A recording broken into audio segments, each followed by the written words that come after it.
നമസ്കാരം, ഭാരത് ലൈവിലേക്ക് സ്വാഗതം.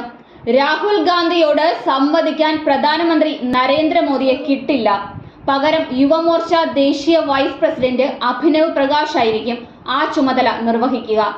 എന്നാൽ പ്രധാനമന്ത്രിയോട് സംവദിക്കാൻ രാഹുൽ ഗാന്ധിക്ക് യോഗ്യതയില്ലാത്തതുകൊണ്ടാണ് അഭിനവ് പ്രകാശിനെ അയക്കുന്നതെന്നാണ് BJP നേതാവ് തേജസ്വി സൂര്യ പറയുന്നത്. തേജസ്വി സൂര്യയുടെ വാക്കുകൾ ഇങ്ങനെയാണ്: രാഹുൽ ഗാന്ധി ഇന്ത്യ മുന്നണിയുടെയോ കോൺഗ്രസിന്റെയോ പ്രധാനമന്ത്രി സ്ഥാനാർത്ഥി പോലുമല്ല. പിന്നെ എങ്ങനെ പ്രധാനമന്ത്രിയുമായി സംവാദം നടത്താൻ രാഹുൽ ഗാന്ധി യോഗ്യനാവും?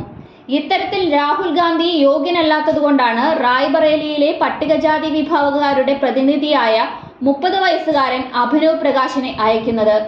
പ്രധാനമന്ത്രി നരേന്ദ്രമോദിയെ തന്നോട് സംവദിക്കാൻ രാഹുൽ ഗാന്ധി വെല്ലുവിളിച്ചതിന്റെ മറുപടിയായി പല നേതാക്കളും രംഗത്തെത്തിയിരുന്നു.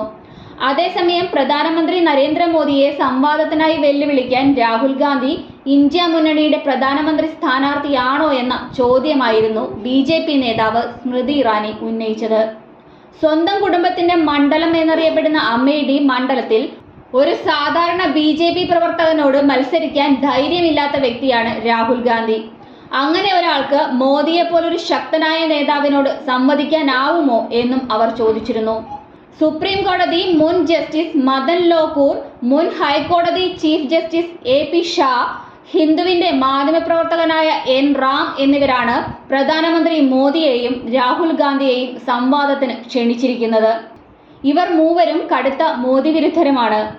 പൊതുപ്രശ്നങ്ങളെക്കുറിച്ച് പ്രധാനമന്ത്രിയുമായി ഏത് വേദിയിൽ വേണമെങ്കിലും സംവാദത്തിന് ഞാൻ 100% തയ്യാറാണെന്നും, പക്ഷേ അദ്ദേഹം എൻ്റെ കൂടെ സംവാദത്തിന് ഇരിക്കില്ലെന്ന് 100% എനിക്ക് ഉറപ്പാണെന്നും അദ്ദേഹത്തെ എനിക്കറിയാമെന്നും രാഹുൽ ഗാന്ധി പറഞ്ഞുണ്ടായി.